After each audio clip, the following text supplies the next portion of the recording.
Maawa naman po kayo. Huwag ka na magmatigas. Ano, pagkatapos ka nilang pagsawaan, ako hindi na pwede? Sumunod ka na lang. Yan ang makabubuti para sa'yo. Huwag po. Tama na po. Pakawalan niyo na po ako. Ayoko na. Pakiusap, kuya. Hinahanap na po ako ng tiyahin ko. Tiyahin mo?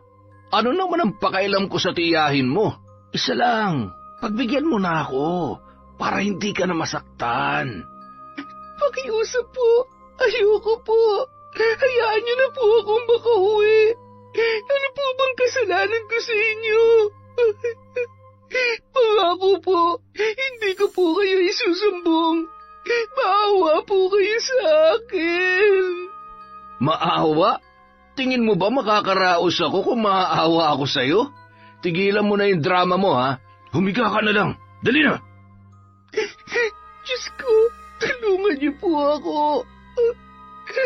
Kuya, kahit ano pong gusto niyo, ibibigay ko. Huwag lang po ito. Maawa po kayo sa akin. Tumigil ka na nga dyan, nakakairita ka ang drama mo.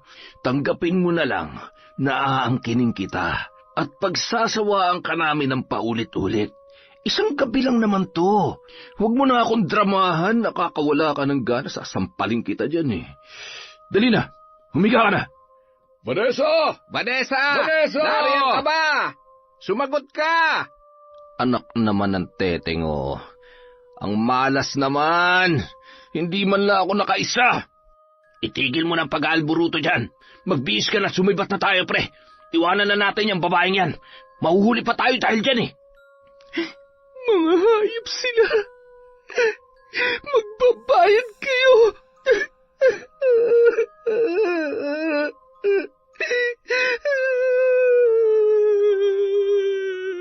Taon 2008, Zamboanga del Sur.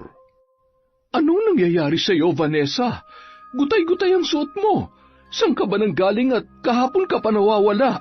Hindi ba sabi ko sa iyo, huwag na huwag kang lalayo dito sa simbahan? Namumutla siya, Sister Teresa. Mukhang dapat na yata natin siyang dalhin sa malapit na ospital sa bayan. Vanessa, magsalita ka. Makikinig ako sa iyo. Sabihin mo kung ano nangyari sa iyo. Sinong may kagagawan nito? Sister, saan daw siya nakita? Natagpuan daw siya sa gitna ng kakahuyan ng mga tanod sa kabilang bayan. Pwede ko ba kayong makausap sandali? Ano po yun, Father? Ibang kutob ko sa nangyari sa pamangkin mo. Ayoko sana mag-isip ng masama. Pero sa itsura at trauma na nakikita sa pamangkin mo, ay mukhang napagsamantalahan ng bata. Makabubuti pang dalhin mo na siya sa mga dalubhasa sa kabilang bayan. Wala ako sa posisyon para sabihin sa iyo kung ano talagang nangyari sa kanya. Ang may papayo ko lamang ay ibulong mo pa rin sa Diyos ang lahat ng ito, sister. At sana, hindi totoo ang hinala ko. Sus Maria Josep, Padre, huwag naman sanang ipahintulot ng may kapal. Napalunok si Sister Teresa at nanlalata ang buong katawan habang sinusuri ang dugoang katawan ng kanyang pamangkin na si Vanessa. Ilang beses niya rin itong tinanong, ngunit walang kahit na anong sagot. Awang-awa siya rito at sa kanyang isip ay sinisisi niya ang kanyang sarili sa nangyari sa kanyang pamangkin. Sa isang araw pa lang na pagkawala ay nangangalumata na ito. Gulo-gulo ang buhok na nung isang araw lang ay patag na patag sa pagsusuklay. Nakatitig lamang ang bata sa kawalan habang ang kanyang mga mata ay walang humpay ang pagtulo ng luha. Mabilis naman na sinunod ng madre ang payo ng pari sa kanya. Dinala nila sa ospital ng bayan ang kanyang pamangkin. Padre, ano po ang sabi ng doktor? Tama ang hinala ko, sister. May trauma ang pamangkin mo dahil pinagsamantalahan siya. Napakuyom ng kamao si Sister Teresa. Nakaramdam siya ng panlalamig ng buong katawan habang unti-unti namang hindi na niya marinig ang iba pang sinasabi ng kasamahang pari. Hindi niya matanggap ang sinabi nito sa kanya. Alagang-alaga niya ang bata at ni minsan ay hindi siya nagpabaya dito. Isang madre si Sister Teresa at halos kalahati na ng buhay niya ay naninilbihan siya bilang isang alagad ng Diyos. Sa mga panahong yun, kasama niya ang batang si Vanessa. Lumaki yung mabait na bata at mapaglingkod din sa simbahan kagaya niya. Naging simple lang ang kanilang pamumuhay at kinikilala sila doon ng mga taong araw-araw na pumapasok sa simbahan. Habang ang pamangkin naman na si Vanessa ay pinag-aaral niya sa kolehiyo na nasa kabayanan lamang ng La Trinidad. Isang matinding pagyugyog ng kanyang balikat ang nagpabalik sa madre sa realidad. Sister, narito na ang mga pulis. Sister, kayo po bang guardian ng biktimang si Vanessa? Ako nga po. Ano po ang balita? Gang rape po ang nangyari sa pamangkin niyo, sister. Itong grupo ng mga salarin, mga estudyante din sila ng La Trinidad University, at kasalukuyang nasa presinto na sila ngayon. Mabuti naman. Sisiguruhin ko makukuha ni Vanessa ang hustisya. At dapat walang kahit isa sa mga salarin ang makakatakas sa batas. Naniningkit ang mga mata ni Sister Teresa na nakatitig sa mga pulis. Ramdam niyang bumubulusok ang init sa kanyang muka. Gayunpaman, pilit niyang ikinakalma ang sarili, lalo na at may imahe siyang dapat ingatan. Sandali lang, sister. Meron pa po kayong dapat malaman. Ay, teka. Saan mo ko dadalhin?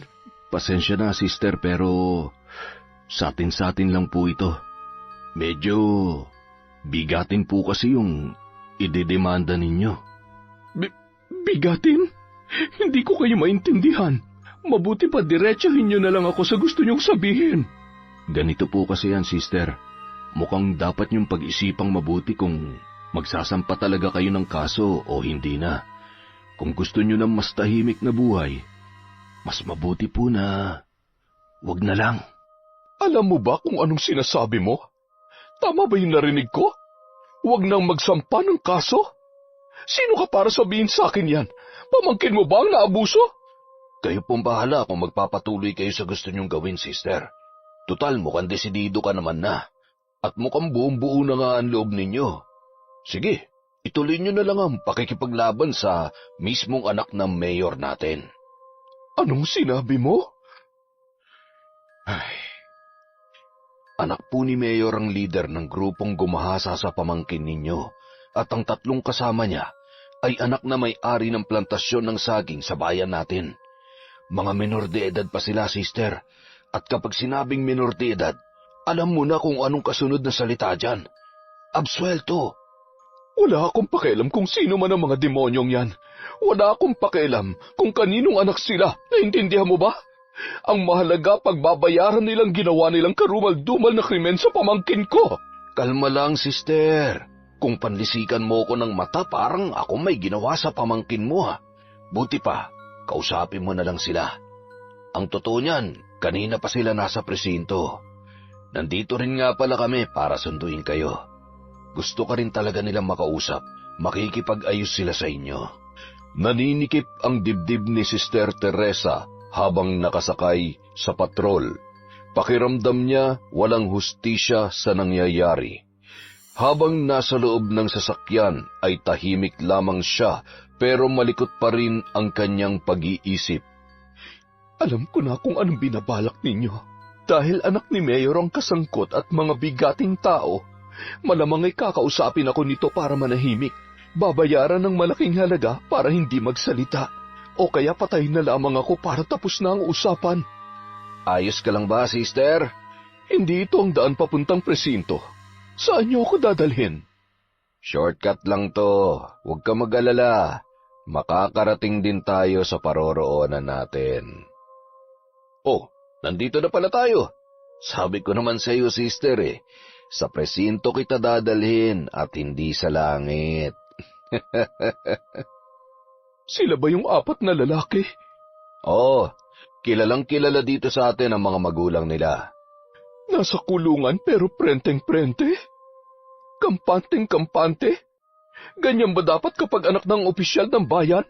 Nakataas pa ang mga paa at naglalaro? May sofa sa loob ng selda, malaking bentilador at TV? Bakit? Anak mo ba nasa loob ng kulungan, sister? Baka nakakalimutan mo. Anak ng butihing mayor yan. Natural, di pwede mainitan. Ganun lang ba yon? Kitang-kita sa mukha nila na gumagamit sila ng ipinagbabawal na gamot. Mga bata pa sila pero ang kanilang kaluluwa'y hinahatak na sa impyerno. Ano ba? Nasasaktan ako. Bitawan mo ako. Ikaw, sister, kanina pa ako nagtitimpi sa'yo, ha? Napakaingay ng bunganga mo. Kung ako sa'yo, ititikom ko na ang bibig ko kung gusto mo pa makita ang pamangkin mo. Dapat alam mo kung sinong kinakalaban mo. Dito sa mundo kapag wala kang pera at hindi ka nabibilang sa mayayamang pamilya, mailap sa'yo ang hustisya. Mahirap makamtan ng salitang katarungan. Mga makasalanan ang pinapanigan ng batas. Ikaw, pulis ka, hindi ba? Pero nagbubulag-bulagan ka sa katotohanan. Pwede ba tumahimik ka na? Maging praktikal ka na lang kasi. Wala ka namang laban dito. Paikot-ikutin mo man ang mundo sa kasong to. Hindi ka pa lumalaban, talo ka na. Totoo nga pala ang sabi nila. Nabulag ang batas at ang hukuman sa mundong ito. Pero tandaan mo, pulis ka lang. Mahirap ka rin katulad ko. Ang nangyayari sa akin ay pwede rin mangyari sa'yo o sa kung sino mang malapit sa buhay mo. Makinig ka, sister. Kung naniniwala ka sa milagro, simulan mo nang tawagin ang Diyos mo, kasabay ng katapangan na meron ka. Sana lang may patunguhan niyang pagiging agresibo mo at praktikal. Ipagdarasal na lang din kita, sister. Yan lang ang may tutulong ko para sa'yo. Sa ngayon, huwag akong kausapin mo. Naandyan na ang abogado ni Mayor. Magandang umaga. Magandang umaga sa iyo, PO2. Sister. Ikaw ang guardian ng bata, tama ba? Oo. Hindi na ako magpapaligoy-ligoy pa. Attorney Inares nga pala. Nakahandang makipag-areglo ang mga kliyente ko sa iyo. Magkano ba, sister? Magkano ang alin? Naniningkit ang mga mata niyang tiningnan. Isa-isa ang mga kaharap niya at hindi nakagalaw ang mga ito. Hindi niyo ako maaaring bayaran. Walang katapat na halaga ang ginawa nilang kasalanan sa pamangkin ko. Sa kulungan sila nararapat. Pagbabayaran nila ang ginawa nila kay Vanessa. Sister, mga bata pa ang inaresto. Alam mo yan. Saka hindi pa sila maaaring ikulong dahil mga menor de edad pa lamang sila. Batas natin ang masusunod at hindi kung kani-kaninong batas lamang. Kung tutuusin, malaking bagay na nag-aalok pa ang butihing mayor natin para sa inyo. Alam mo, kahit hindi kami makipag-areglo, siguradong maaabsuelto naman ang mga bata. Kaya baka pwedeng pag-usapan na lamang natin to. Handang magbigay ng malaking donasyon ng mayor natin para sa kumbento. Ipapaayos namin ang mga sira-sirang parte o kahit ang haligi pa ng simbahan. Alam naming malaking halaga ang kakailanganin nyo dito. Kaya naman, bukas palad na tutulong ang aking mga kliyente. Tungkol naman sa pamangkin mo, sasagutin na nilang pag-aaral niya hanggang sa siya'y makapagtapos. Tsaka lahat ng gasto sa ospital, sila na rin ang bahala, pati na rin ikaw. Kung may gusto ka, may kailangan ka, meron kang request, sabihin mo lang at ipagkakaloob nila sa iyo yon, sister. Ang gusto ko dumaan sila sa tamang proseso. May ahensya tayo para sa mga batang kriminal at gusto ko mapabilang sila doon hanggang sa tumuntong sila sa tamang edad para makulong. At nagtawanan ang lahat ng naroroon. Anong nakakatawa? Nandun na tayo, sister. Kaya lang, ama ng bayan natin ang binabangga ng alagad ng simbahan. Wala ka na yata sa katinuan. Kung ibang taong kasangkot, posible. Pag anak ng opisyal, hindi. Pues, ilalaban ko to. Haharapin ng mga anak nila ang krimeng ginawa nila sa paraan ng batas o sa paraan na alam ko. Bakit, sister? Ano ba yung paraan na alam mo? Humawak ng krus at magrosaryo. Naku, nakakatakot naman pala. Dali-daling iniwanan ni Sister Teresa ang mga yon sa loob ng presinto. Dumiretso siya sa simbahan upang doon ay makipag-usap sa Diyos. Sa harap ng altar ay ibinuhos niya ang lahat ng sama ng loob at ang lahat ng galit niya.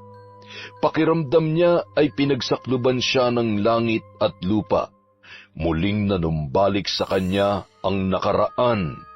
Naalala niya nung nasa edad 14 pa lamang ay ginahasa din siya ng anak ng amo ng kanyang mga magulang. At katulad ni Vanessa ay hindi rin niya nakamit ang hustisya sa paglipas ng panahon. Ni hindi pa nga ito nakulong dahil nakapagpiyansa nung panahon na yon. Hindi rin umusad sa korte ang kaso dahil sinasabing kulang ang ebidensya kahit na ilatag na ng kampo nila ang lahat ng mga kailangan. Kaya ginawa niya ang isang bagay na sana ay hindi niya dapat gawin. Kumpleto siya sa kaalaman sa pangkukulam at ginamit niya ito para ilagay sa kanyang kamay ang batas. Siya mismo ang gumanti sa taong gumahasa sa kanya. Isinali niya pa ang abogadong tagapagtanggol nito. Wala pang 2 buwan ang lumilipas ay nagawa niya yung paluhurin sa harapan niya upang magmakaawa at humingi ng tawad. Gayunpaman, mas pinili ni Teresa na bawian sila ng buhay. Dahil dito, nakuha ni Sister Teresa noon ang ipinagkait sa kanyang katarungan. Diyos ko, huwag niyong hayaang maligaw na naman ako ng landas. Kaya ako pumasok dito para magsilbi at pagbayaran ng lahat ng nagawa kong kasalanan. Pinagsisihan ko ng lahat na nagawa ko. Isinakripisyo ko ultimo sarili kong kaligayahan. Mapagsilbihan ka lang. Kung nakikinig ka, ngayon lamang ako hihiling. Sana'y bigyan mo ng katarungan na nangyari kay Vanessa. Ibigay mo sa kanya ang hustisya. Pakinggan niyo po ako.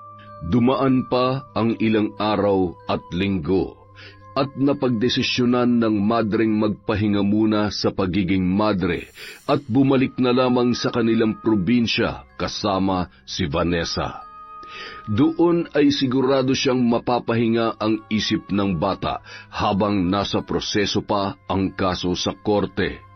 Ilang araw pa bago ang kanilang pag-alis ay nangyari ang bagay na ayaw niya sanang mangyari. Ang magkrus ang landas nila ng alkalde. Umalis kayo dito! Ayaw ko kayong makita! Sa kalagitnaan ng pagdarasal ni Sister Teresa ay napatayo siya mula sa pagkakadapa sa gitna ng altar. Nanlilisik ang kanyang mga mata at nag-uunahan ang pagkalabog ng kanyang dibdib. Parang batingaw sa kanyang pandinig ang boses ng kanyang pamangkin. Halos magkandara pa sa lakad-takbo niyang tugon sa pagsigaw ng dalaga. Buong lakas niyang itinulak ang pinto ng meeting hall nang bumungad sa kanya ang mga mukhang hindi niya nais na makita. Si Attorney Inares, mga pulis, ang mga suspect at si Mayor. Anong kalokohan ito? Bakit kayo naririto? Hindi niyo ba nakikita? Natatakot ang bata sa mga demonyong katulad ninyo? Wala kami masamang intensyon, sister. Pumunta lamang kami ng personal para iabot itong mga pinamili namin para sa bata. At para makausap namin ang Mother Superior nyo. Para naman mapaayos itong lugar nyo dito. Vanessa, bumalik ka na sa kwarto mo. Kayo naman, Mayor. Maaari na kayong bumalik kung saang impyerno kayo nang galing bago pa ako maubusan ng pasensya sa inyo at magdilim ang paningin ko. Balita ko ay tuloy pa rin ang pagsasampa mo ng kaso. Sister, masisira ang reputasyon namin kung kakalat pa ng tuluyan ang isyong ito. Hanggat maaari, kalimutan na natin ang nangyari at mamuhay na lang tayo ng mapayapa. Wala po tayong pag-uusapan, Mayor. Buo na ang pasya ko. Makakaalis na kayo. Kung ayaw niyong tumanggap ng pera o tulong, pues bahala kayo. Huwag niyo akong sisisihin kung matatalo kayo sa kaso. Wala naman kayong sapat na pera para lumaban. Anong gagamitin niyo? Perang donasyon na galing sa mga nananampalataya? Hindi niyo na problema yon. Lumayo kayo sa pamangkin ko. Mga hayop kayo. Sinusumpa ko ang buong pamilya niyo. Daranasin niyo rin ang lahat ng sakit na ginawa niyo kay Vanessa. Hindi ko kayo patatahimikin. Nanginginig si Vanessa sa galit nang madatnan siya ni Sister Teresa sa kwarto. Panayang iyak at hirap niya itong mapatahan.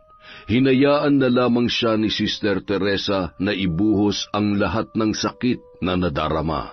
Nakatulog sila habang ang bata ay nakayakap sa kanya. Dumilat ang madre at ikinabigla niya na medyo may kadiliman ang loob ng kwarto. Sa pag-aakala niya ay naiwan niyang bukas pa ang kanyang ilaw kanina.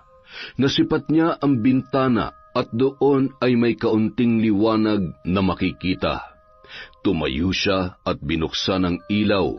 Laking gulat niya nang masipat ang isa pang madre sa loob ng kanyang silid.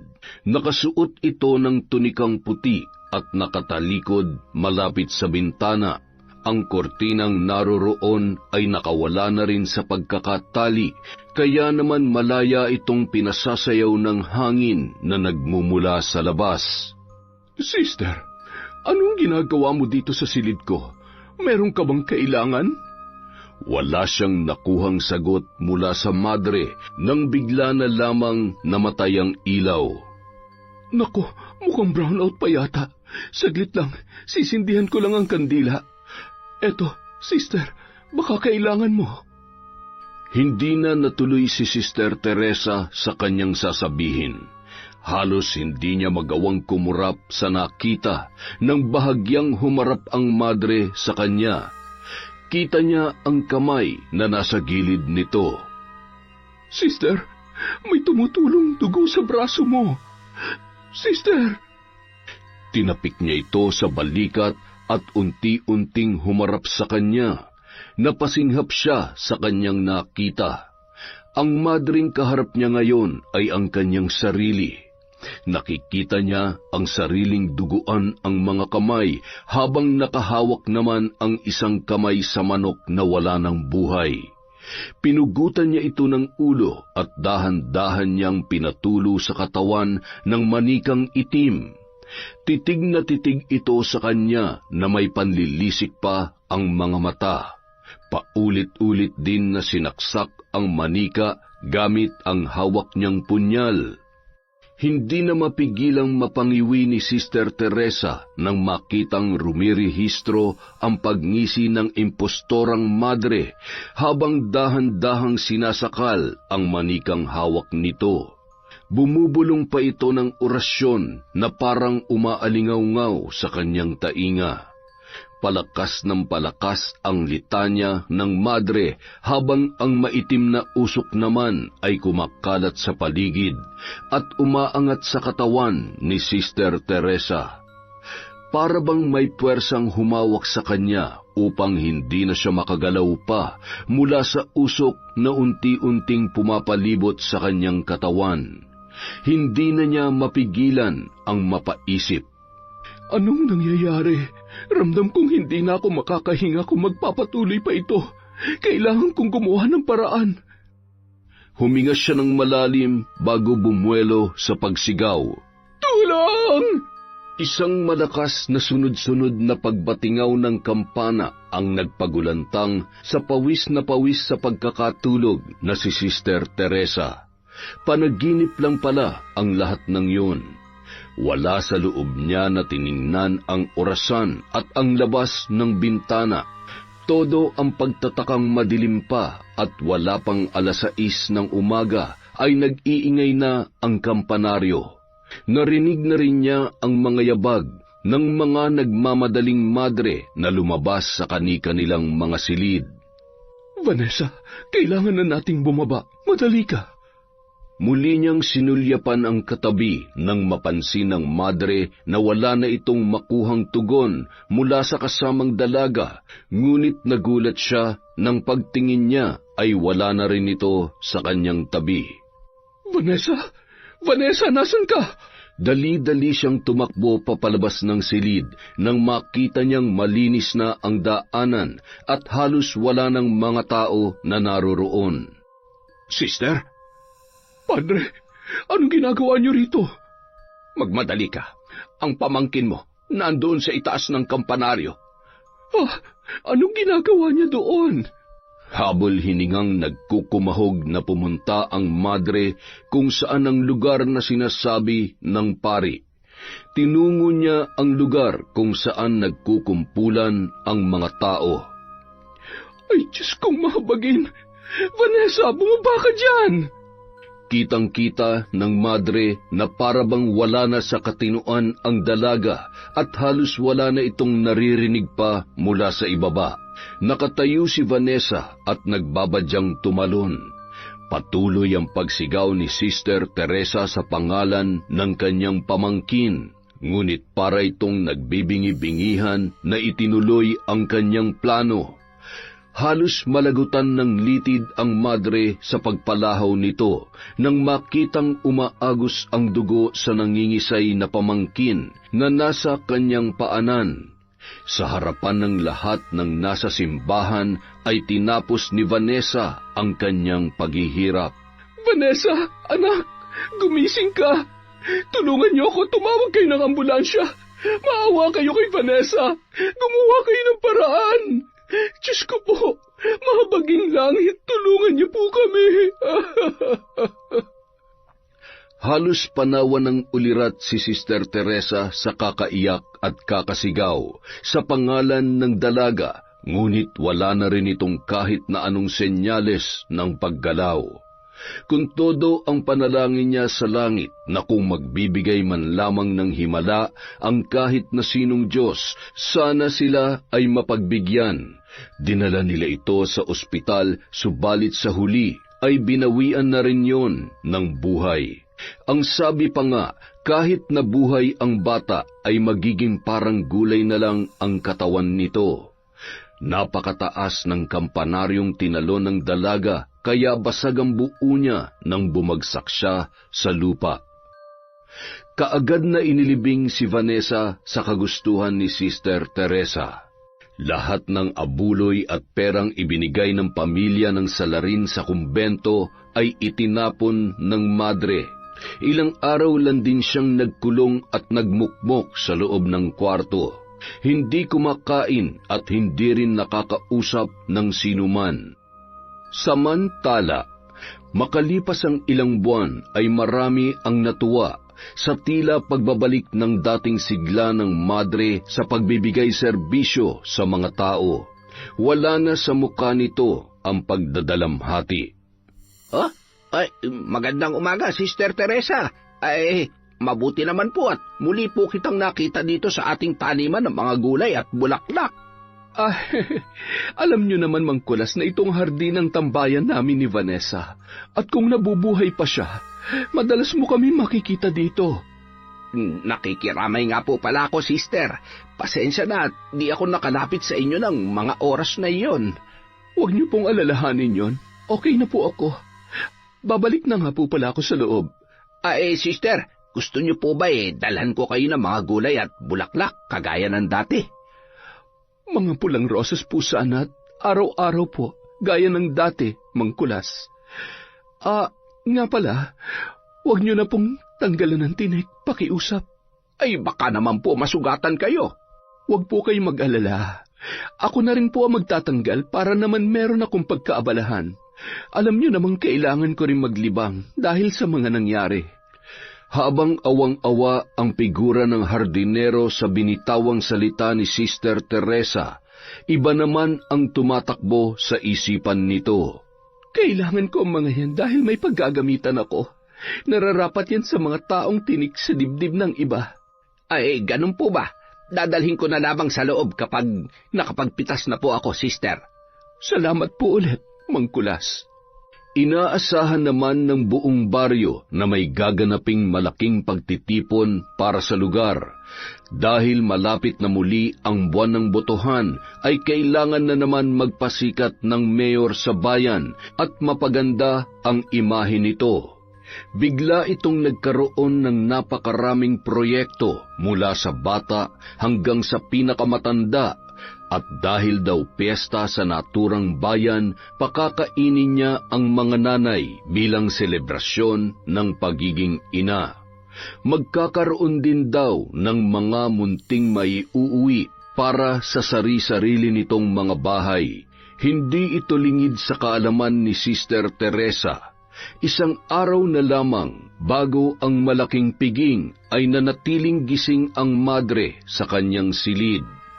Tumayo ito at binuksan ang bintana kung saan makikita ang bilog na buwan. Huminga siya ng malalim at umusal ng mga litanyang Latin. Dinaman niya ang sinag ng buwan na nagmumula sa kalangitan.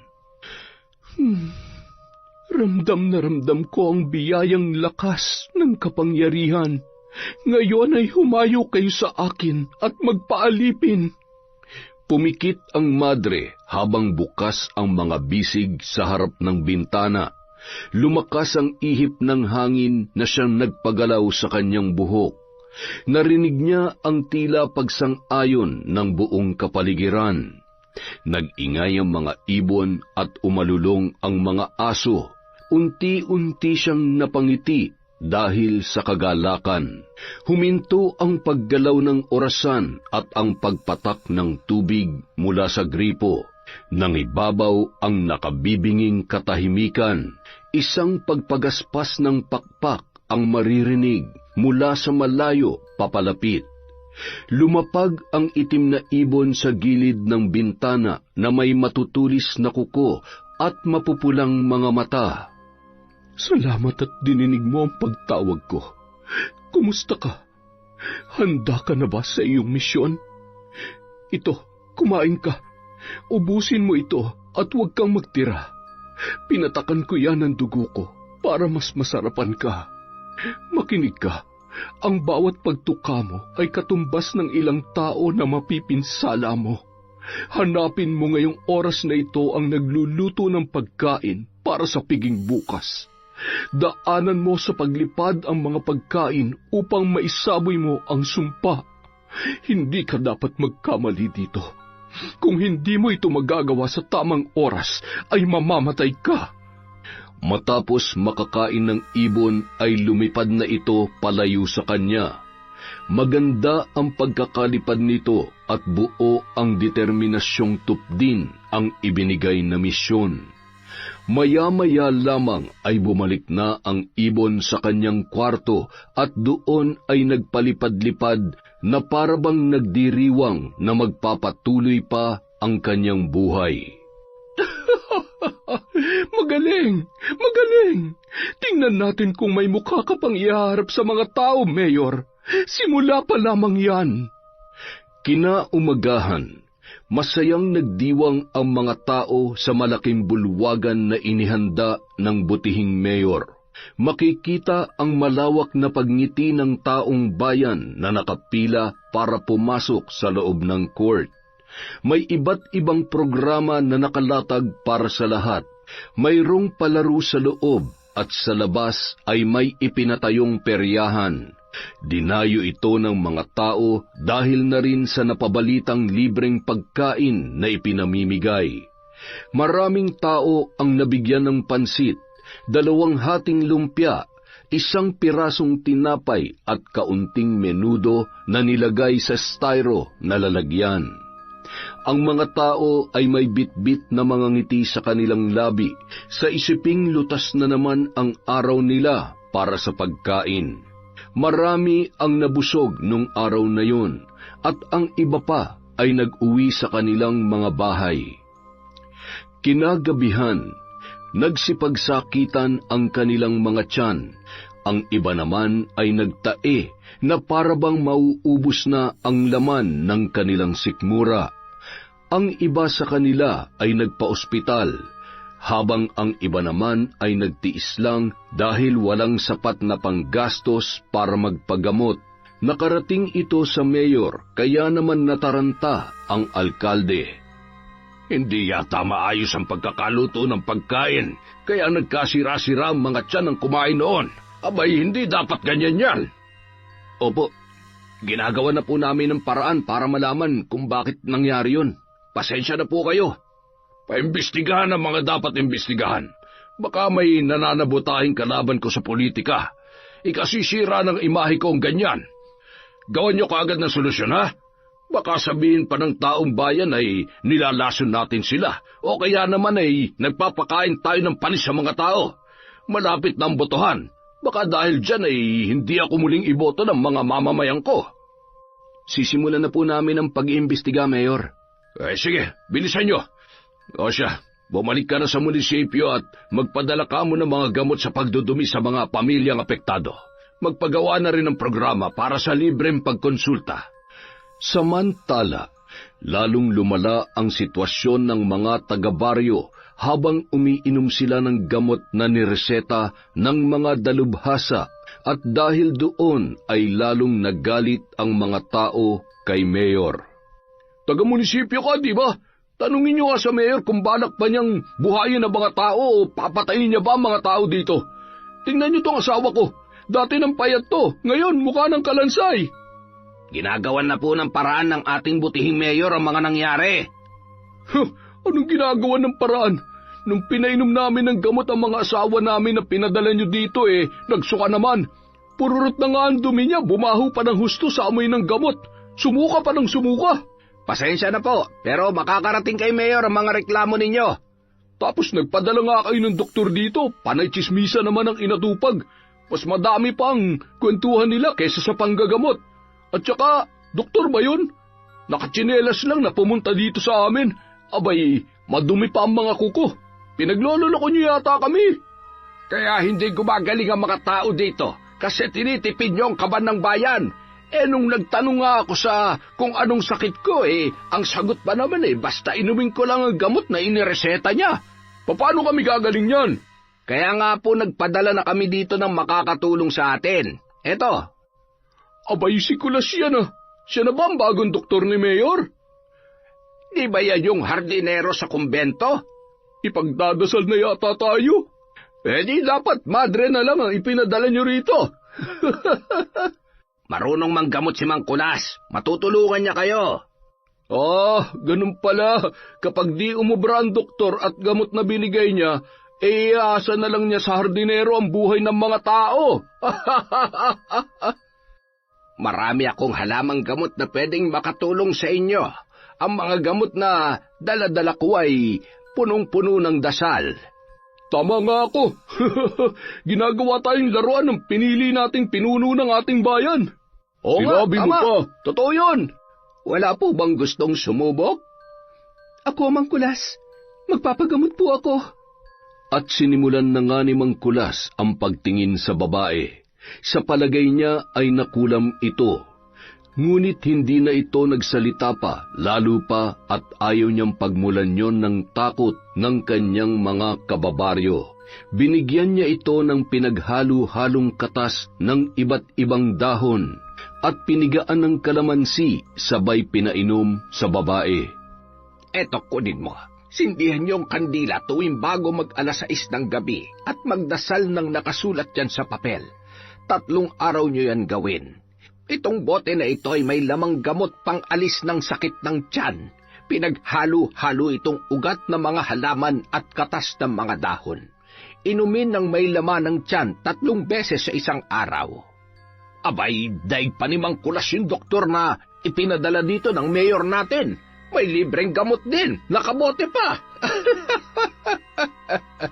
Samantala, nakamasid naman sa di kalayuan si Sister Teresa sa nag-uumpukang mga tao banda roon.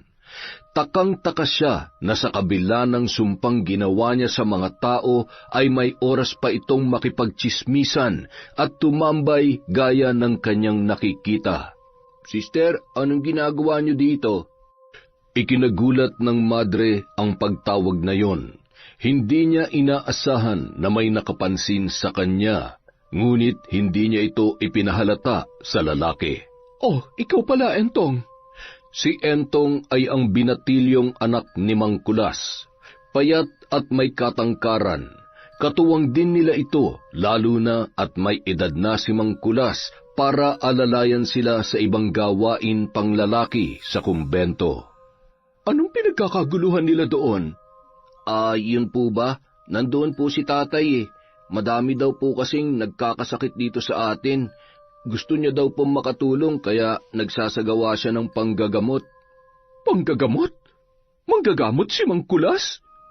Pakamot-kamot ng ulo si Entong na parabang nahihiya na magpaliwanag sa harap ng madre. Ganun na nga po. Hindi niyo po na itatanong, sister. Sa probinsya po namin, manggagamot ang lolo't lola ko. Kaya lang ay hindi na po nagagawa ni tatay yun kasi mas pinagtutuunan niya na po ng pansin ang pagtatanim. Nagagamot din si tatay pero sa mga kakilala niya lang po. Pero sister, atin-atin lang po to ah. Tingin po kasi ni tatay hindi ordinaryong sakit ang kumakalat dito sa atin. Sa pakiwari niya ay... Anong pakiwari niya, Entong? May nagbibigay po ng sumpa sa baryo. Nagbibigay ng sumpa? Naku, sister, huwag po kayong maingay. Baka may makarinig sa inyo at magkagulo po. Gusto niya lang pong malaman kung totoo yung hinala niya. Palihim na napatingin si Sister Teresa sa kinaroroonan ng hardinero. Wala sa hinagap niyang may kakayahan ang matandang manggamot o makaalam pa ng mga ganito. Mukha kasi yung ordinaryong tao lamang. Naningkit ang kanyang mga mata sa narinig at bahagyang napatiimbagang. Ganoon ba, Entong? Matanong ko lang, naniniwala ka ba sa kulam? Po? Pumasok ba sa isip mo na kinukulam ang baryo natin? Hindi po. Ewan ko ba dyan kay tatay? Hinahayaan na lang po namin kasi may edad na, may kakulitan na rin. Tama yan, Entong. Hindi totoo ang kulam at huwag kang maniniwalang may kulam. Pero naniniwala akong madaming demonyo at mga taong nagbabalat kayo. Kunwari ay mabait pero masahol pa sa hayop ang pag-uugali. Ako mas naniniwala akong sinadya ng mayor natin na magkasakit ang mga tao para mas umingay pa ang pangalan niya. Hindi ba? Mag-e-eleksyon na ulit. Tama po kayo. Ganyan din ang pinag-uusapan sa kabilang baryo eh. Ayaw na nga nilang iboto si mayor kasi nga daw mukhang planado tong mga pinagagagawa nila na kunwari meron silang ginagawa pero ang totoo sila ang may pakana. Kaya huwag kang basta-basta nagpapapaniwala sa mga ganyan, ha? Dahil madalas, gawa-gawa lamang ng mga tao ang ganyang bagay para takutin tayo at para pumabor sa kanila ang sitwasyon at paniwalaan sila. Opo, tatandaan ko po yan. Ayan, napakabuti mo talagang bata, Entong. Parehong-pareho talaga kayo ni Vanessa. Nagpantig ang tenga ng madre sa lahat ng kanyang narinig mula sa binatilyo. Ngunit hindi niya ito ipinahalata. Hindi niya maiwasan ang mag-isip ng masama sa matandang hardinero. Pagtatanim lang ang trabaho mo. Gusto mo pang makisawsaw sa panggagamot. Kinakalaban mo ba ako, Kulas? Isa kang malaking hadlang sa mga plano at pinaplano ko. Gagawin kong lahat para hindi ka na makapanggamot. Ititigil mo ang pagtulong mo sa mga tao, sa ayaw at sa gusto mo. Kumalat ang balitang panggagamot ni Mang Kulas sa buong bayan, kaya naman dumadami ang gustong magpagamot sa kanya. Gumagawa naman ng paraan si Sister Teresa na mas maging busy ang matanda sa kumbento at mawalan ito ng panahon sa panggagamot. Maliban sa paghahardin ay madalas na nagpapasama ang naturang madre sa pamimili, paglilinis at kung ano-ano pa. Pilit niya ring sinisira ang iba pang bagay sa kumbento para kumpunihin ng matanda. Tagumpay siya sa paraang yon at bahagya siyang nagpahinga sa pagpapakalat ng sumpa sa lugar. Habang tahimik ang bayan sa sakit, ay inihahanda naman niya ang pagpaplano sa sarili. Desidido na siyang umalis sa kumbento makaraan pa ang ilang buwan. Plano niyang lisanin ang lugar ng tuluyan matapos niya lang ang kanyang misyon.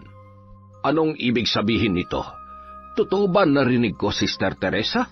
Nakapagpaalam na po ako kay Madre Superior. Gusto ko munang umuwi sa bayan namin, Padre. Gusto kong makalimutan na nangyari sa aking pamangkin. Alam ko naman na hanggang ngayon ay malungkot ka sa nangyari. Nagulat lang ako at kaya mong iwan ang simbahan ng ganun-ganun na lamang. Alam mong kailangan ka dito sa tahanan ng Diyos. Pero kung wala kami magagawa para pigilan ka ay siguro hanggang dito na lamang muna. Pasensya na kayo, Padre. Matagal ko na rin po itong pinag-isipan. Mahal ko ang simbahan, pero sa tingin ko ay hindi ko na po kailangan magtagal pa dito. At alam ko din naman na marami akong pwede pang gawin sa labas ng kumbento para makatulong sa iba. Magsisilbi pa rin ako sa Diyos, ngunit sa ibang paraan lamang. Sige, kung nanaisin mo mang bumalik ay makakabalik ka anumang oras, Sister. At aasahan ko yan. Isang matamis na ngiti na lamang ang isinukli niya kay Padre Daniel. Iniikot niya ang paningin sa loob ng silid na yon at dahan-dahang ngumisi habang nakatalikod sa Padre at nakikipag-usap sa kanyang isip. Marami kang hindi nalalaman, Padre Daniel. Pero itinulak ako ng sitwasyon dito na muli pang magkasala. Sa pag-alis ko dito ay hindi na ako muling babalik pa. Yayakapin ko na ang lahing pagiging mangkukulam. Dito ay magiging kasangkapan ako para mabawasan ang mga masasamang tao dito sa mundo. At nag-uumpisa na ang paglilinis ko dito sa ating baryo.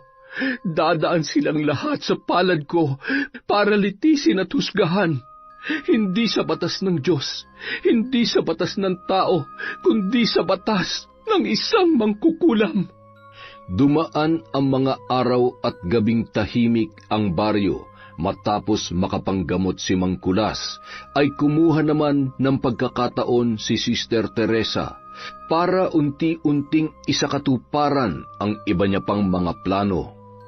Isang gabi, habang bilog ang buwan, ay pumatong ang ibon sa balikat ni Sister Teresa at may tangan itong iilang piraso ng hibla ng buhok.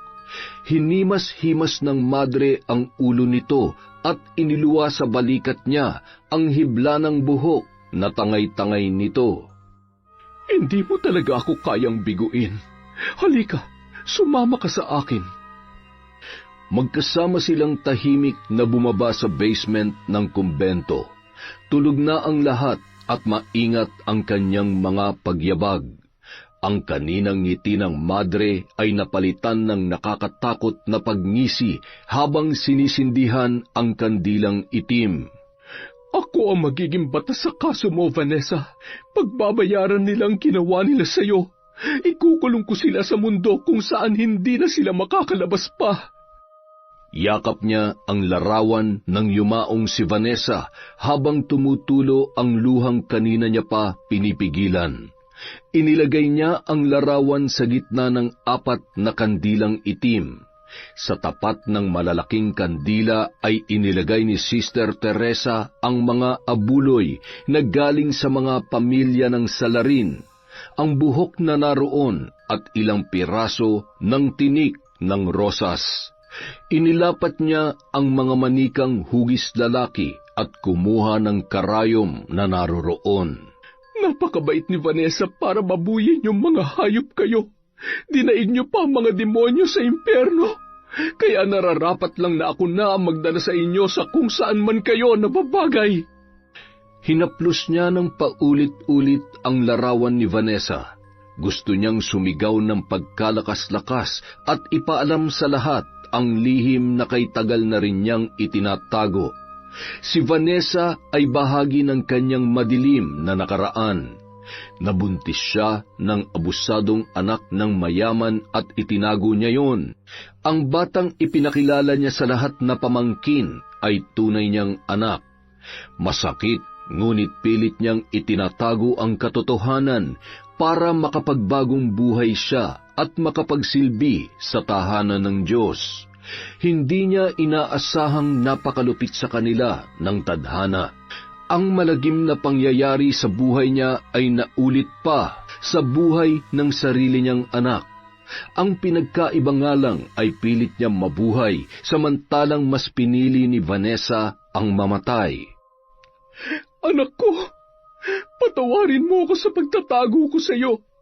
Alam kong malaki ang kasalanan ko, kaya hayaan mong ako maging pangil ng hustisya na hindi mo naranasan nung nabubuhay ka pa.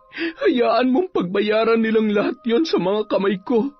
Hayaan mong maging ina ko sa iyo, kahit na hindi mo ito lubos na naramdaman sa akin.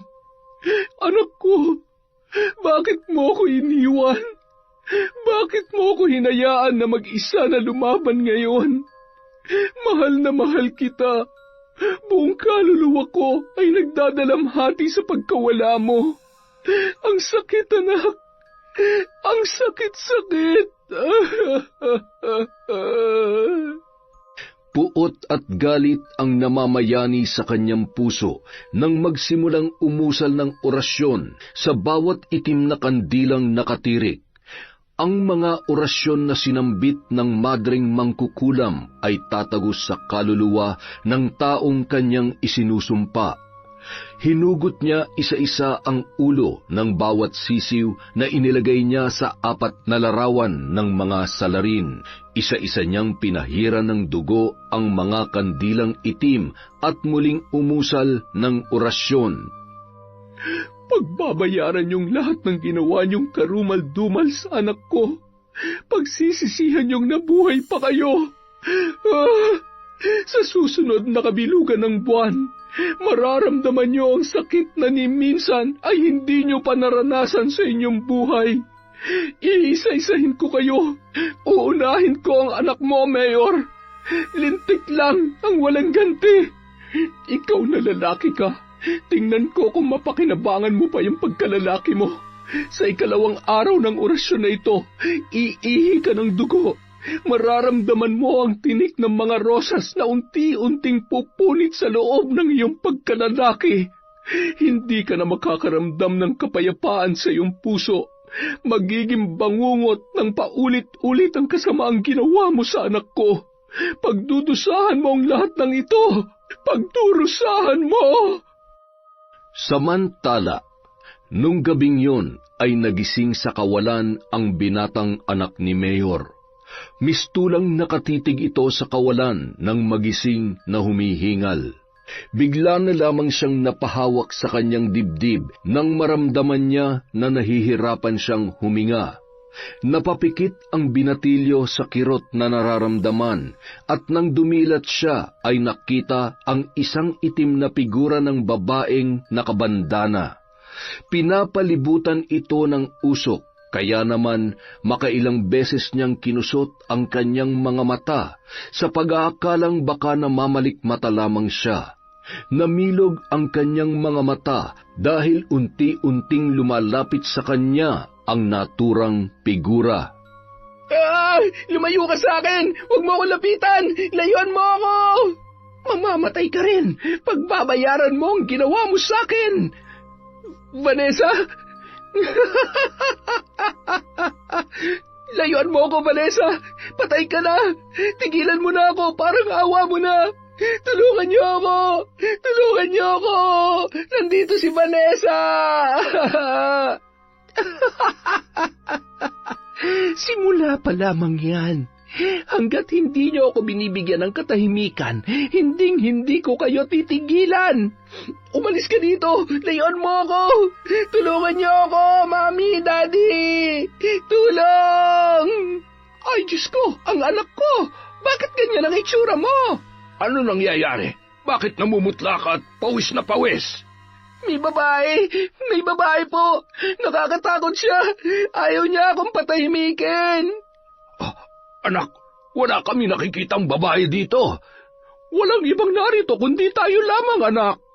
Dahan-dahang iginala ng binata ang kanyang paningin. Nahimasmasan ito nang makitang nawala na ang babae. Yumakap ito sa kanyang ina ng napakahigpit at parabang batang humahagulgol. Natatakot ako, Mami. Takot na takot po ako. Gusto ko lang aminin ang kasalanan ko. Hindi, wala kang aaminin. At kahit malapit na kayong pumalo sa wastong edad, etong pagdating na buwan na ito, walang sino man sa inyo ang aamin. Naintindihan mo ba? Hindi nyo sisirain ang mga pangalan namin, lalo na't malapit na ulit ang halalan. Bukas na bukas din ay pupunta tayo sa doktor sa Maynila. Huwag ka na mag-alala. Gamot lang ang katapat niyan. Mawawala din yan, anak. Mami, ayoko na po. Habang nakayakap ang binata sa kanyang ina, dala ng takot, naramdaman niya ang paggapang ng malamig na bagay mula sa kanyang kamay papunta sa kanyang braso. Iniangat niya ang kanyang muka at dahan-dahan na tiningnan ang malamig na bagay na yun. Nakita niya ang isang kamay na tila nakahawak sa kanyang braso. Namumutla ang mga yon at may bahid ng dugo. Sinulyapan ng binata kung saan galing ang kamay na yon, at nang makita niyang nakayakap ang babae sa likuran ng kanyang ina, ay nagpumiglas ang binata sa pagkakahawak ng kanyang ina. Bitawan mo ako! Bitawan mo ako! Huwag mo akong hawakan! Lumayo ka sa akin! Anak, ano nangyayari sa'yo? Si Mami to! Huwag mo ako sabing hawakan! Lumayo ka! Layo! Samantala, ilang araw ng maganda ang gising ni Madre Teresa at patuloy niyang ginagawa ang lahat ng responsibilidad niya sa simbahan. Unti-unti ay nakakaramdam siya ng kaginhawahan at kapayapaan, lalo na at alam niyang unti-unti na niyang nagagawa ang kanyang misyon. Pasasaan ba't tuluyan niya na itong maisa sa katuparan? Isang katok lamang ang narinig niya sa kanyang kwarto at agad niya rin namang pinagbuksan. Sister, eto daw po yung mga bulaklak, ipinapahatid po ni Itay. Ay, nag-abala ka pa. Asan nga palang tatay mo? Nasa hardin po. Teka, bakit walang mga tinikang mga ito? Hindi ko po alam, bigla pong pinatanggal ni tatay eh. Sabi niya, wag ko daw po kayong bigyan ng may tinik. Ha? Kailangan niyo po ba? Ano pong gagawin niyo doon? May tapon ko na po kasi at pinasama na ng tatay sa siga. Napabuntong hininga na lamang si Sister Teresa. Nakakahalata na kaya siya? May nalalaman na kaya si Kulas tungkol sa akin? Kailangan kong mas dumikit lalo sa matandang manggagamot para makita ko ang mga galaw niya. Hindi ito maaari. Naisip ng madre habang nakangiting nakatitig sa binata. Ayos lang. Wala din naman akong gagawin doon. Natutuwa lang akong makakita ng tinik sa rosas kasi lagi kong naaalala si Vanessa. Sige, ayos na ito. Mag-aayos lang ako at mamimili pa kami ni Mang Kulas. Samantala, makikitang bumababa ng kotse ang mayor ng bayan sa harap ng kumbento. Nakaayos ito ng formal, gaya ng dati. Nakapolo na checkered, na hapit sa bandang tiyan. May mga kasama pa itong mga pulis na may dalang baril sa tagiliran. Tumungo ito sa bukana ng kumbento kung saan naroroon ang hardin. Wala na si Vanessa. Matagal na. Ano pa ba ang kailangan nyo? Sister, huwag ka mag-alala. Hindi ikaw ang pakay ko. Hindi rin ako magtatagal. Kung hindi man ako ang pakay nyo, sana man lang ay magkaroon kayo ng delikadesa sa mga sarili nyo na wag na magpakita pa dito. Alam nyo kung anong ginawa nyo sa pamangkin ko. Sister, baka nakakalimutan mong ang pamangkin mo nagdala sa kanya sa sarili niyang hukay at wala kaming kontrol doon, kahit ikaw. Hindi mo nga yun napigilan, hindi ba? Nakakatawa ka talaga, Mayor. Mukhang ikaw ang nakakalimot kung anong ginawa ng anak mo sa pamangkin ko. Sister, mahirap ang mambintang, lalo na't walang ebidensya at walang nagrereklamo. Gusto ko lang malaman mo na ang kaso ng pamangkin mo ay nabaon na kasama ng bangkay niya. Kaya kung mamarapatin mo, sister, maaari ka nang muling pumasok sa kumbento dahil hindi ikaw ang sadya ko. Napakabastos mo talaga. Oh, Mayor, nandito po pala kayo. Kulas, ikaw talagang sadya ko dito. Balita ko'y marami ka raw nagagamot dito sa ating bayan simula nang kumalat ang epidemya. Gusto ko lamang magpasalamat sa iyo. Malaki ang naiaambag mo dito sa ating lugar. Ay nako, wala po yun, Mayor. At sa palagay ko ay ikaw lang din ang makakatulong sa akin. Tingnan mo ito. Pamilyar ka ba dito? Ano po ito? Boteng may tinik? Nakita namin yan sa inilabas na ihi ng anak ko. Ay nako, gusto ko sanang Mawalang galang na po, Mayor. Mamimili pa kami ni Mang Kulas. Naaabalan niyo na po kami. Ay, magbabayad ako ng kahit magkano, Kulas. Bigyan mo lamang ako ng panlunas para sa sakit ng aking anak. Natahimik silang lahat dahil sa pakiusap ng mayor. Habang pinagtaasan naman ng kilay ng madre ang kanyang kaharap, hindi siya makapaniwalang gagawin nito ang lahat, ultimo ang makiusap sa isang hardinero na ni minsan ay hindi niya ginawa. Nagpalitan silang dalawa ni Mang Kulas ng tingin sa narinig mula kay Mayor. Katulad ka rin lang pala ng lahat, Mayor. Hihina ka rin pala para sa anak mo. Pero makasarili ka. Gusto mo lang ikaw ang iniintindi, pero kaming mga ordinaryong tao, wala kang pakialam sa nararamdaman namin bilang mga magulang. Yun ang tumatakbo sa isip ng madre, ngunit di naman niya mailabas ang kanyang saloobin. Panglunas sa sakit? Sa pagkakaalam ko ay isang hardinero si Mang Kulas, Mayor. Ni minsan ay hindi ko yata naisip na ganyan ka pala kababaw mag-isip. Kasing babaw ng konsensya ng pagkatao mo. May sakit pala ang anak mo. Bakit hindi mo sa dalubhasa dalhin? Anong akala mo kay Mang Kulas? Tagagawa ng milagro? O baka naman mas gustuhin mo na lamang na mangumpisal ng paulit-ulit? Baka kasi hindi gamot ang kailangan mo, kundi pagbabago. Ay, Mayor, marami pa kasi kaming gagawin dito sa kumbento. Siguro ay personal ko na lang na ipadadala sa inyo ang gamot na hinihingi ninyo. Bahagya namang napanganga ang madre sa narinig na sagot ng hardinero. Hindi siya makapaniwalang may ganong kalakas na kakayahan ang matandang ito para kontrahin ang kanyang kulam.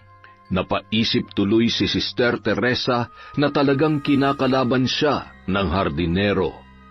Paano kung mapagaling niya ang anak ng Mayor at maibalik niya sa akin ang sumpa? Hindi dapat mangyari ito.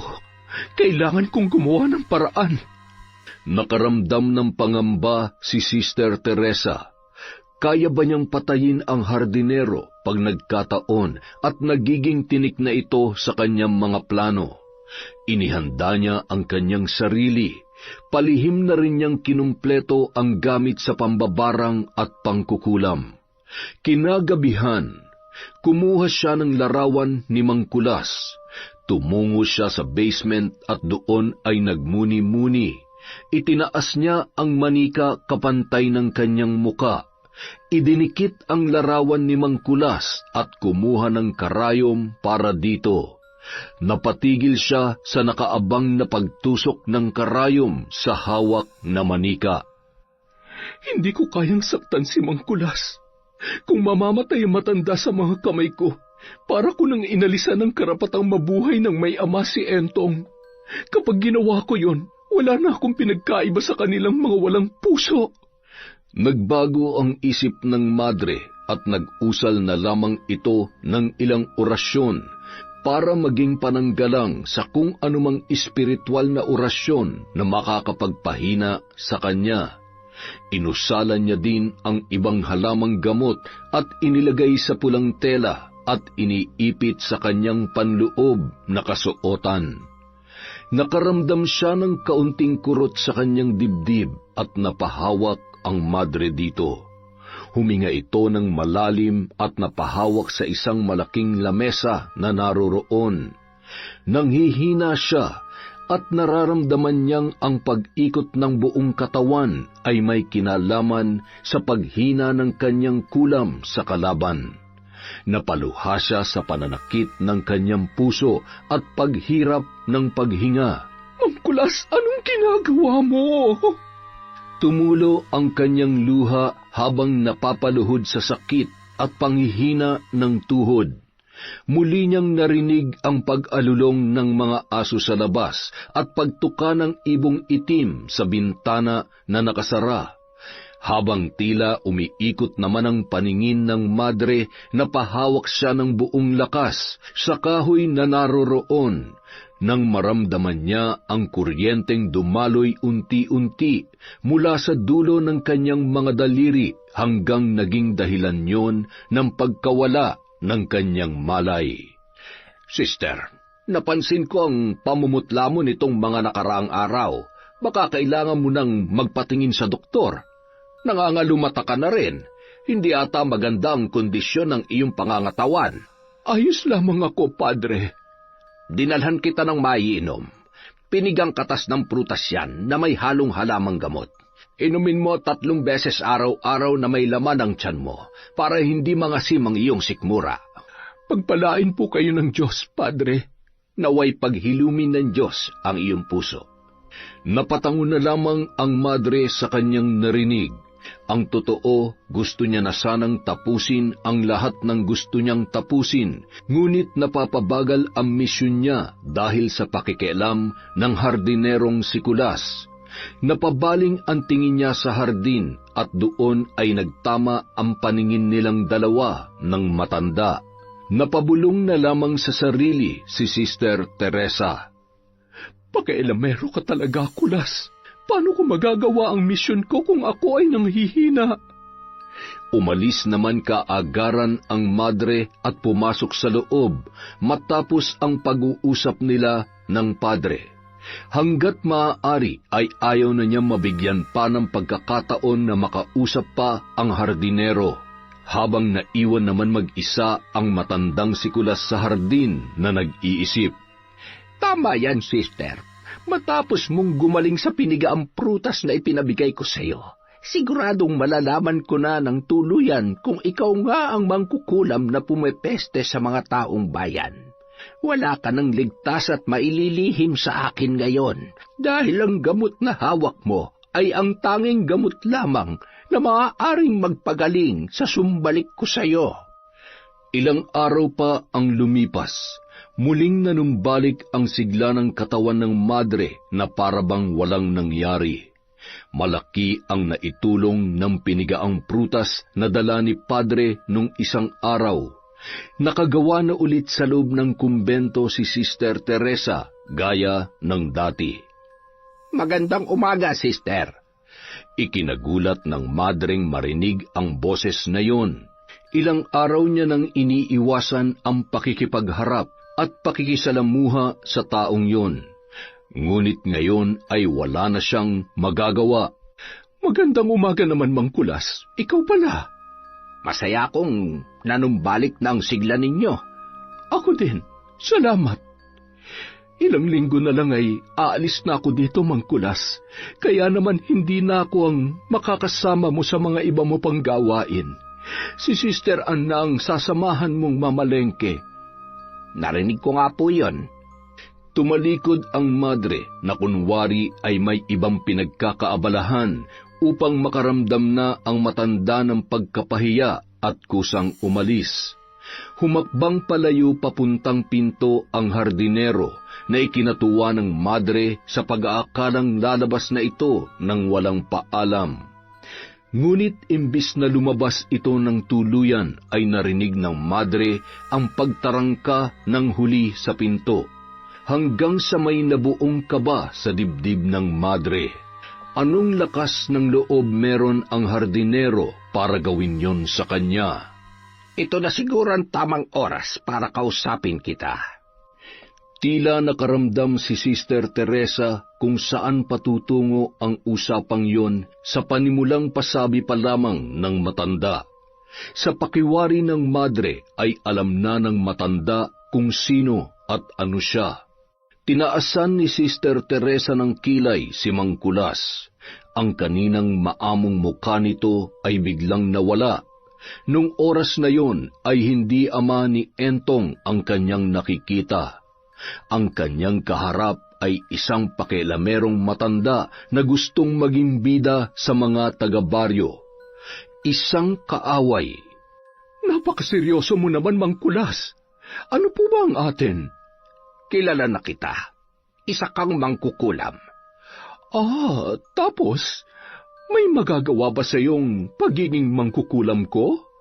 Wala kang kinalaman dito kaya kung ako sa'yo, lubayan mo na ako.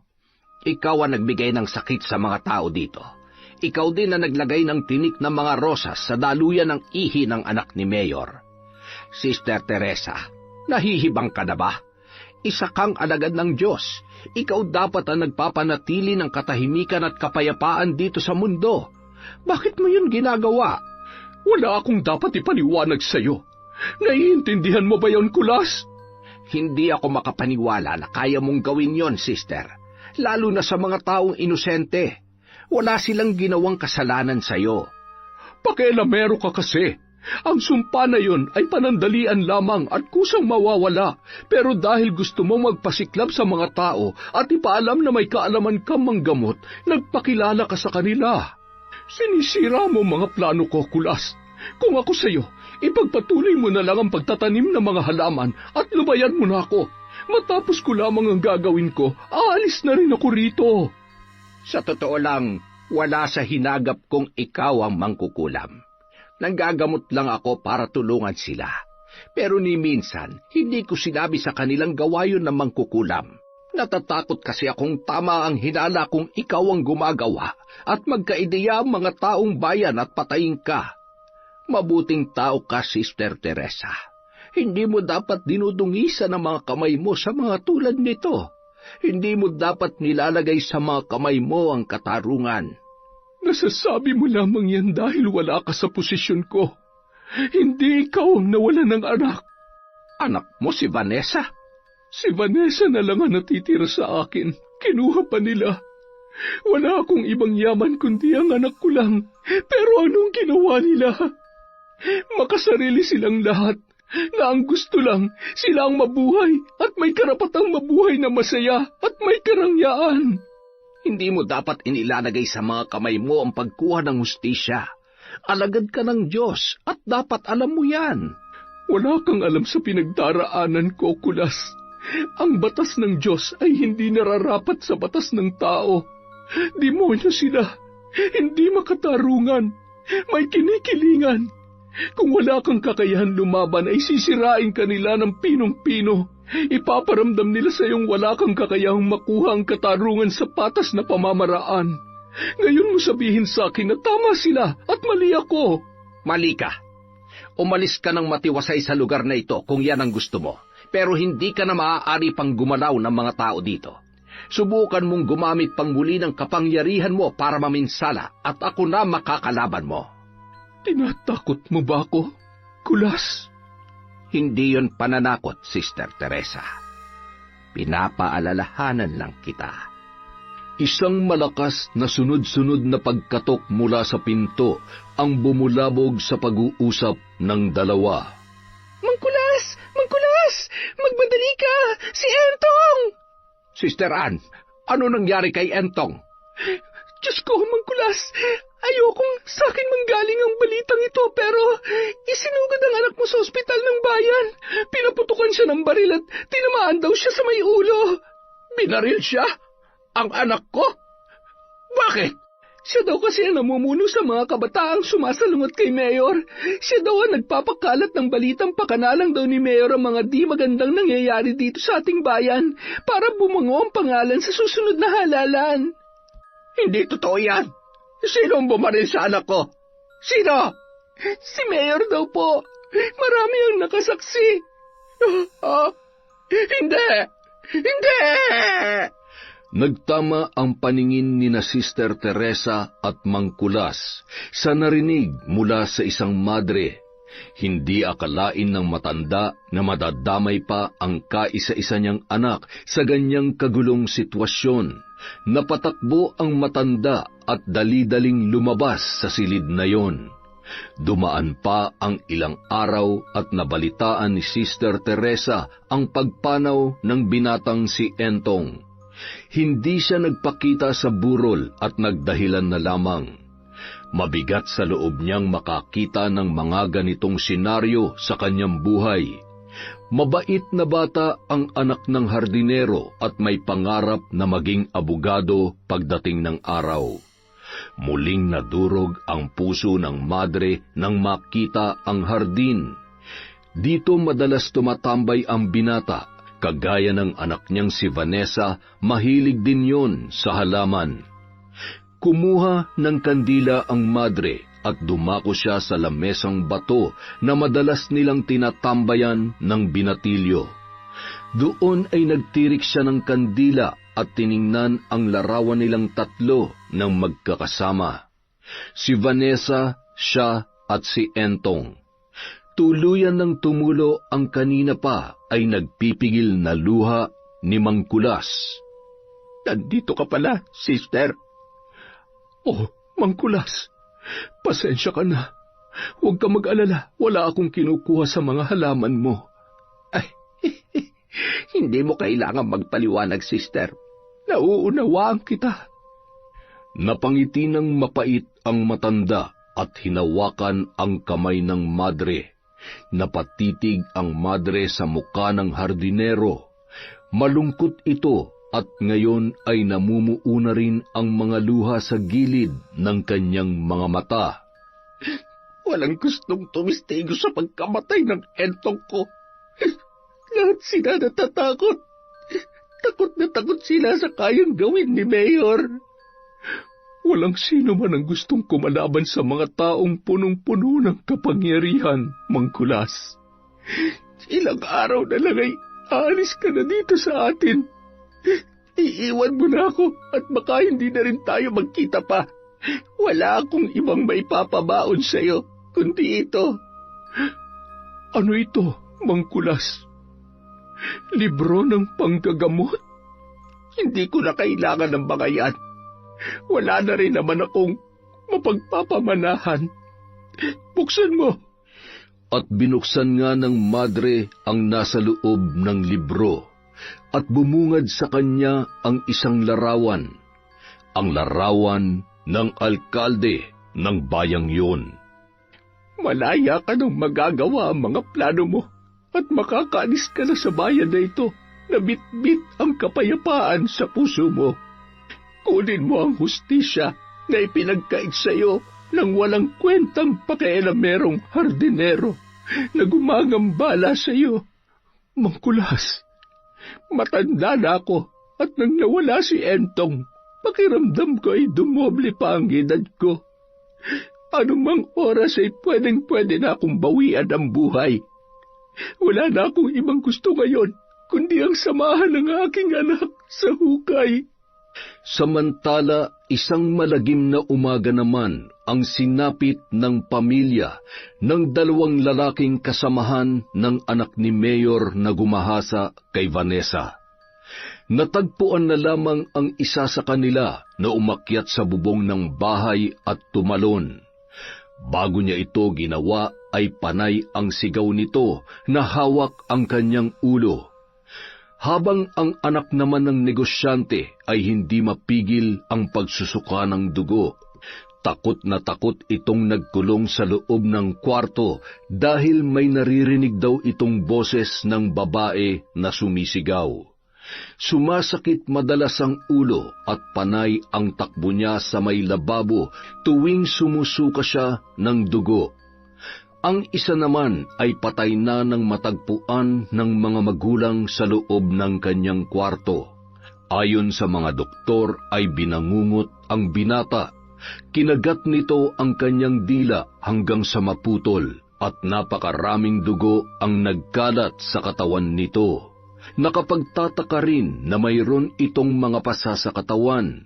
Basag ang bungo at lahat ng pasa sa katawan niya ay kawangis ng pasa ni Vanessa matapos nilang pagtulong-tulungang halayin. Samantala, ang anak naman ni Mayor ay nagpatiwakal din. Bago niya yun ginawa ay tumungtong muna siya sa entablado kung saan ginaganap ang meeting de avance ng partido ng kanyang ama. Inagaw niya ang mikropono at doon ay inamin ang lahat ng kanyang kawalang hiyaan, lalong-lalo na ang panghahalay kay Vanessa. Sirang-sira ang imahe ni Mayor at natalo ito sa halalan. Doon din unti-unting naglabasan ang mga nagrereklamo sa kalokohan nito. Napangisi naman si Sister Teresa sa nalamang balita na hinuli na ang mayor sa mismong bahay nito. Mugto ang mga mata ng madre habang nakatitig sa larawan ng anak na si Vanessa at sa binatang si Entong. Bago siya umalis ng La Trinidad, kailangan niya munang tapusin at linisin ang kanyang sinimulan. 6:00 ng gabi, ang tamang oras para tapusin ang kanyang sumpa. Muling umusal ng itim na orasyon ang madreng mangkukulam. Muli niyang pinatakan ng dugo ang nakasinding kandilang itim. Isinumpa niyang muli ang dating mayor na hindi niya ito bibigyan ng katahimikan habang ito ay nabubuhay. Ayaw niyang agarang bawian ng buhay dahil gusto niyang iparanas ang lahat ng hirap habang ito ay nananatili pang buhay. Sa pagsapit ng umaga ay wala na si Sister Teresa sa kumbento ng La Trinidad. Kasasakay niya lang sa bus pauwi sa kanilang bukirin. Doon niya yayakapin ng buo ang pagiging mangkukulam. Nang marinig niya ang usap-usapan ng mag-asawang nasa kanyang likuran. Napakawalang hiya talaga ng pamilyang yon. Buhay pa'y sinusunog ng kaluluwa sa impyerno. Ay, mabuti nga yun sa kanila. At least ngayon, nakamit na ng biktima ang hustisya. Sinadyang mapalingon ni Teresa sa kanila upang matigil na ang kanilang pag-uusap. Hindi na rin kaya pang marinig ng madre ang mga nakaraan. Muling namugto ang kanyang mga mata at namuo ang tubig nang maalala ang kaawa-awang si Vanessa.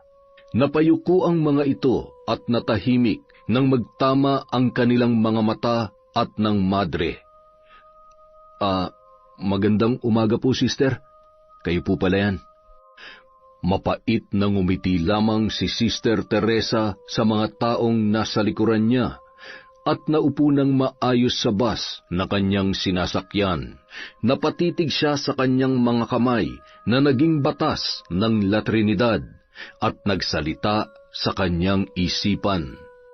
Hindi ko pinagsisisihan ang ginawa kong paghatol sa ginawa nilang kababuyan. Masaya akong natapos ko ang misyon ko dito sa bayang ito. At handa akong ipagpatuloy ang pagtugis sa mga taong tinatakasan ng kasalanan sa batas ng tao, kung hindi rin lang nila kayang sundin ang sarili nilang batas, at kaya nilang baliin ang batas ng Diyos. Pues, batas ng mangkukulam ang puputol sa mga sungay ng mga taong hayok sa pagiging kriminal. Hindi ko na maaari pang talikuran na nakatadhana sa akin, ang pagiging madreng mangkukulam. Palihim na napangiting may pait si Sister Teresa, habang nananalangin na sana ay bigyan pa rin siya ng kapatawaran ng Diyos na siyang lumikha sa ating lahat. Wow! Ang ganda nun. Yung twist. Kemang kulas. Ang galing. Maraming salamat po sa pakikinig ulit at sa suporta sa Kwentong Enteng. Dahil dyan, meron na naman tayong shout out. Hi kay Ramsky from Bahrain. Hello po kay Lolito Valle from KSA. Kay Sam Escobar. Shout out kay Alicia Aliego from Masbate. Kay Rosette Ersando. Uy, tropa. Kay Glenda Gilyado. Kay Mark Gerald Dar. Hello po kay Maricel Francis from Singapore. Kay Marites Nalika. Hello din po kay Laya Dana Rose. Bumabagal talaga kapag kayo po yung binabanggit ko eh. Shoutout kay Steve Nang and Chanel Nang at kay Chona Baynosa from Malaysia. Kay Sheila Ledesma at Ledesma family from Sagay City. Hello po kay Evelyn Soriano. Hi din kay Ledilia Bernil. Kay Wildcats Kuting. Hello kay Cora Zoningay from Nueva Ecija. Kay Filipina Palsario. Hello din po kay Barner Baki from MU. Kay Rosalina Bogayong from Singapore ulit. Kay Lori Joy Lagrimas from Malaysia again. Kay Astra Casco from Jensan. Hello po. Kay Tino Ramos, Marivic Ramos at kay Jimboy Jimenez. Hi din po kay Teresita Rosete. Bagong subscriber po natin. Welcome po sa Kwentong Enteng. At ang panghuli, shout out kay Kurt Mina. Maraming salamat po. Magandang araw sa inyong lahat. Merry Christmas mula sa Kwentong Enteng.